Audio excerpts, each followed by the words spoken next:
That's me. The following programming is EI, educational and informative. Today on Mystery Hunters. We're on the trail of some monsters you definitely don't want in your closet.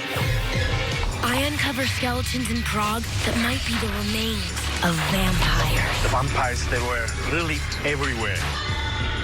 And if they were vampires, could there be more of them around?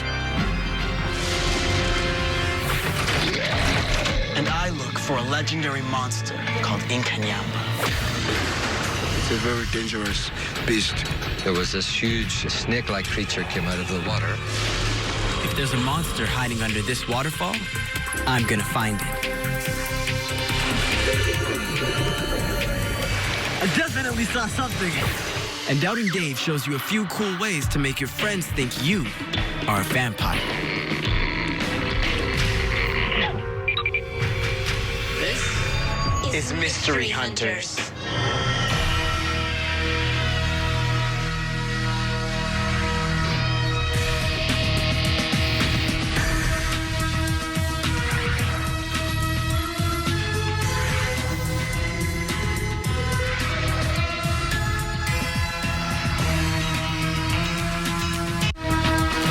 We'll be right back with more Mystery Hunters. We now return to Mystery Hunters.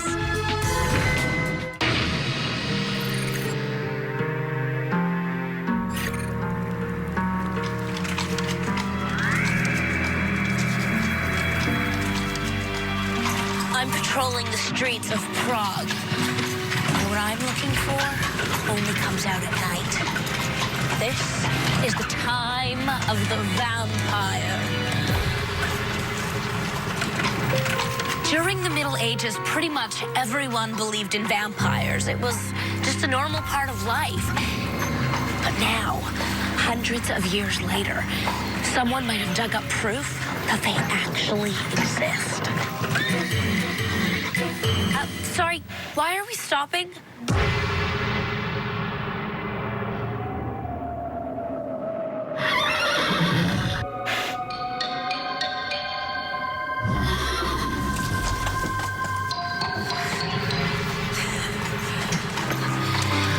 A man was working in his backyard near here when he discovered something that horrified him. He found skeletons that were so strange that people thought they might be vampires. The skeletons were taken away by the archaeologists pretty quickly, but I did some digging of my own and found out where they are. Can you take me to the museum, please, and step on it?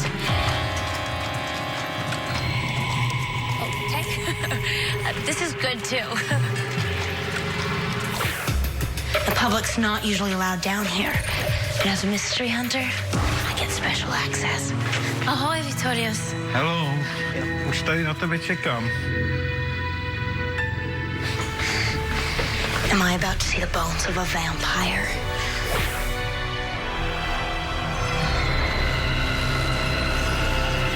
Vampire bones. Whoa, imagine finding this while you're doing a little gardening. What's your name? This is Dr. Spacek. He examined the skeletons after they were found. So, how many skeletons were found in the grave? He tells me 14 altogether. Could that be 14 vampires? And why do we think these skeletons are that of a vampire? He says the heads were removed from the bodies and the arms tied. That's what was done in those days if people thought someone was a vampire. The idea was to keep them from rising from the dead. Does that prove that they were vampires? He tells me that it proves that the people of that time thought they were. Maybe they knew what they were talking about. If there were vampires back then, there may still be some around now. Most of what I know about vampires comes from old movies I used to watch. But outside the costume shops, I doubt that vampires ever looked like this. So, I called someone who really knows about what terrorized the streets of Prague late at night. Hi, Christina. Christina. Hey, Giuseppe.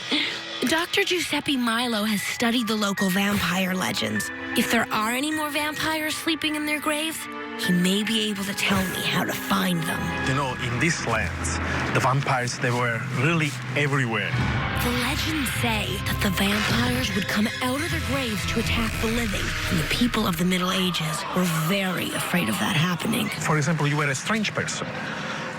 The people, they thought that when you died, you became a vampire. And they would do all kinds of things to make sure that the vampires stayed buried. Very, very usual was to put away the head from the body.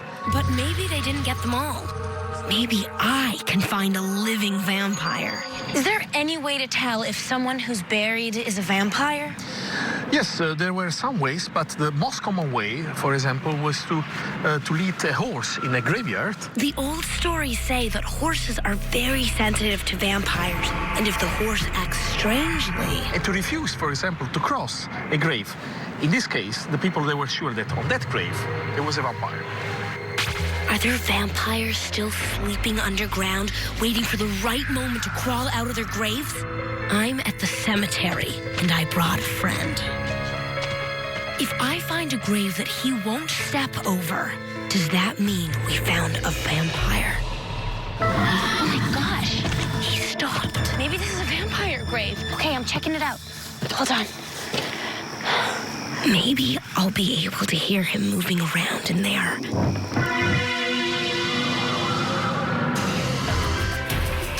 When the weather changes in Howick, South Africa, it might not always be from natural causes. It could be because of something that lives in here. Legend has it there's a lake monster near Howick Falls that can make it rain when it gets angry. It's called Inkanyamba. And it gets especially mad when people see it.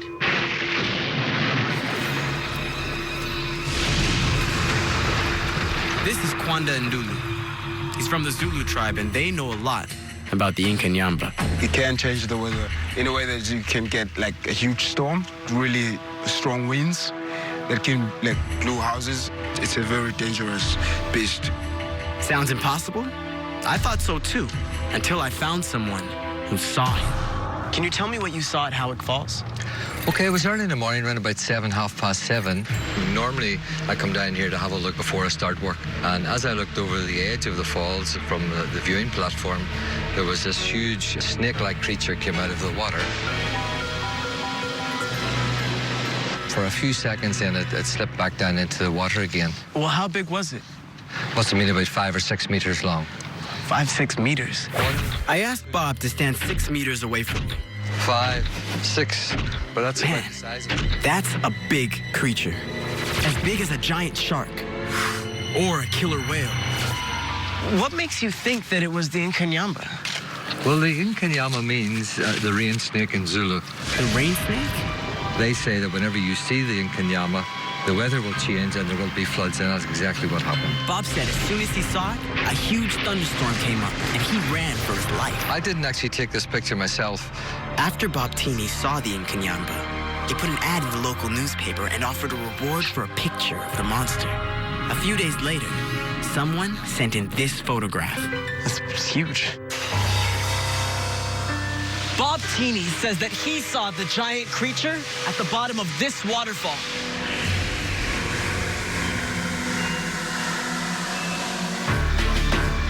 Can you help me get to the bottom of the falls? I'm gonna head down there.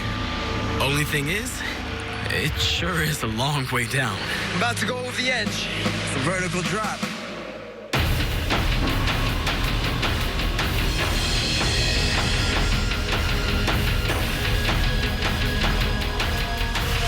No sign of anything yet, but this is one crazy ride.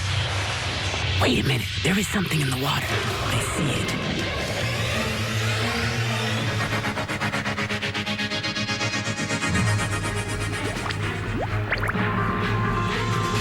So far, no one has proven that a lake monster can make it rain. But while we're waiting, I got an email from 11-year-old Jennifer Flack of Austin, Texas, about another way to make rain. Take a look.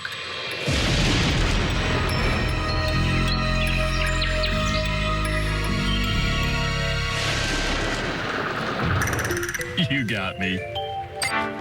Take a look on the Mystery Illustrator. Dear Doubting Dave, it's summer where I live, and it hasn't rained in over a month. All the grass is turning brown because we're not allowed to water it. But I heard scientists can make it rain. If that's true, could they make it rain here? Well, Jennifer, scientists have figured out a way to make it rain, and they don't need a lake monster to do it. But they do need clouds. All clouds are made up of tiny water droplets. In fact, they're so tiny, it would take millions of them to form a single raindrop.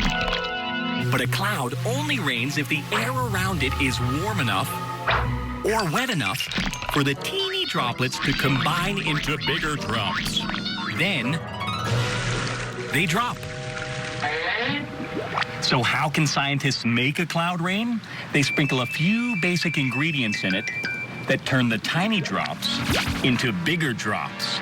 It's called cloud seeding, and it's used to help farmers when they don't have enough water to grow their crops, to reduce fog near airports so that airplanes can take off and land safely, and even to make a little extra snow at ski resorts. Of course, there are plenty of places in the world that still need water, but so far, scientists can't make rain out of thin air. They can only squeeze it out of clouds. Although after today's research, that's more than I can say for lake monsters.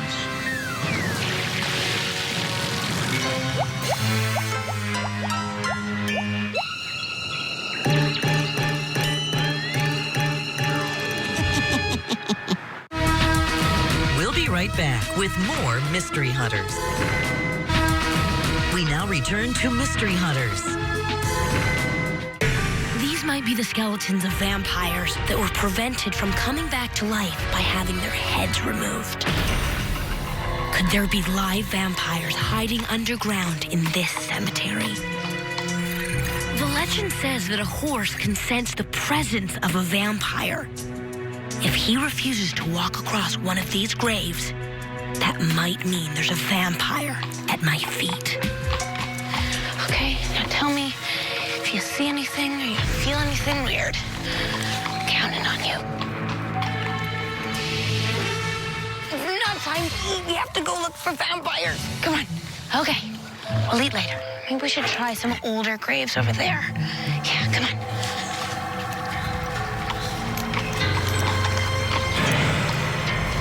Oh my gosh, you won't go further. Could there be someone or something down there? Do you feel anything? Hold on. Maybe if I put my ear to the ground, I'll hear it moving around under there.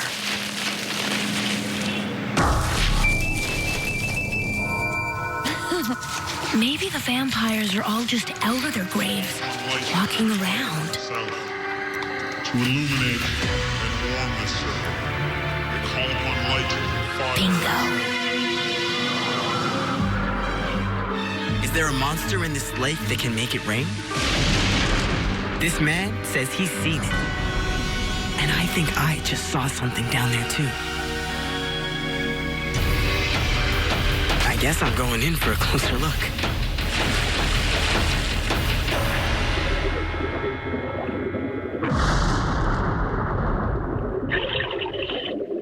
It's pretty murky down here. I guess he could be anywhere. Oh, what's up, dude? See anything fishy?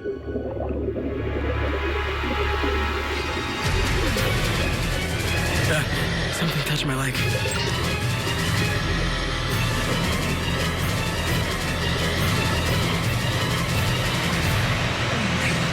I definitely saw something. And I think I have proof. And I know just the person to take it to. Greg, I was swimming near Howick Falls. Do you have any idea what this could be? Yeah, I've got an idea. Inkanyamba? Would you feel like taking another swim? Sure. What's he trying to show me?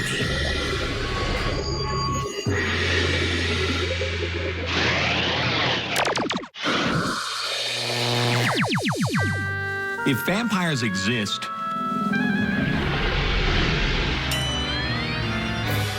You don't have to be scared of them. Because vampires never attack other vampires. So I'm going to show you 2 great tricks that will make everyone think you're a vampire, even other vampires. Trick number 1. Pulse of the vampire. Anytime a vampire appears, stop whatever you happen to be doing and ask him to check your pulse. When he does, he won't feel anything, and he'll think you're a vampire too.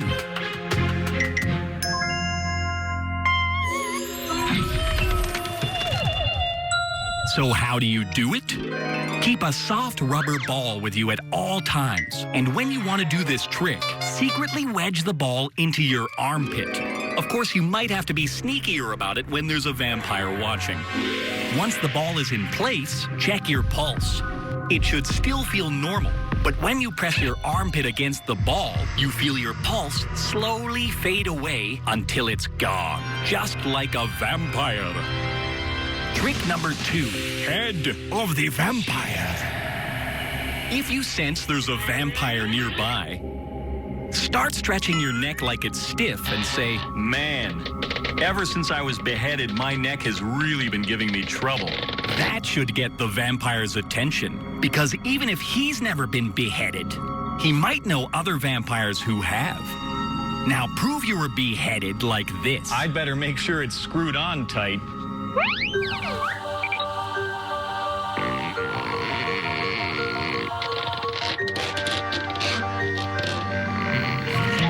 That should be enough to convince the vampire you're one of them.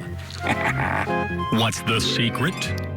Find a box that's bigger than your head and carefully cut out a window from the side.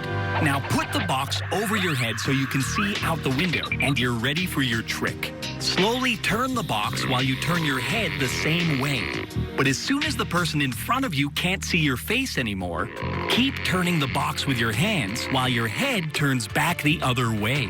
When the window gets back to your face, start turning your head with the box again until you end up where you began. From the front, it looks like your head turns all the way around, as only a vampire could do. And there you have it. With those 2 tricks, you'll never have to be scared of vampires again. Next week, werewolves.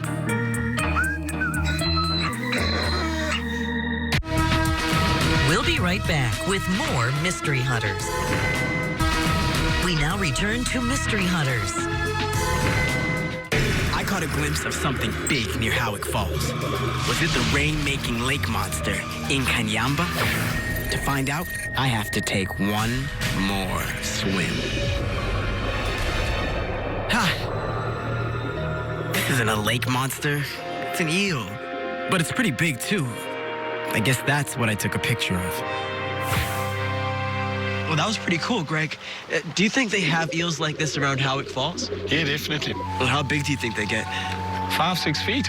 That's less than half the length of the serpent Bob Teeny saw. Maybe whatever Bob saw was just smaller than he thought.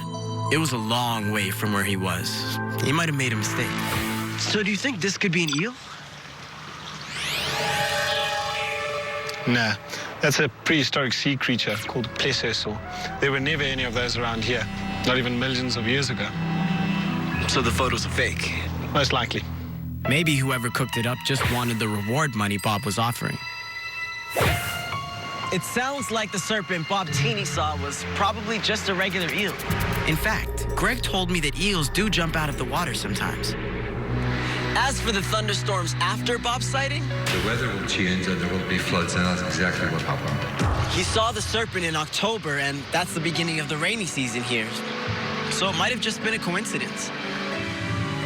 Whether the monster is real or not, stories like this sure make Howick Falls an exciting place to visit. Personally, I'd say that's worth a little rain.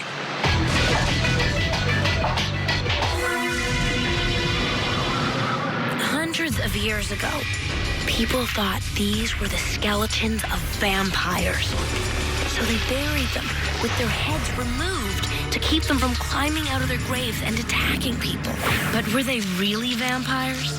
If I could find living vampires today, that would prove it. And maybe I just did. I call upon light and water in the west to illuminate and cleanse this circle.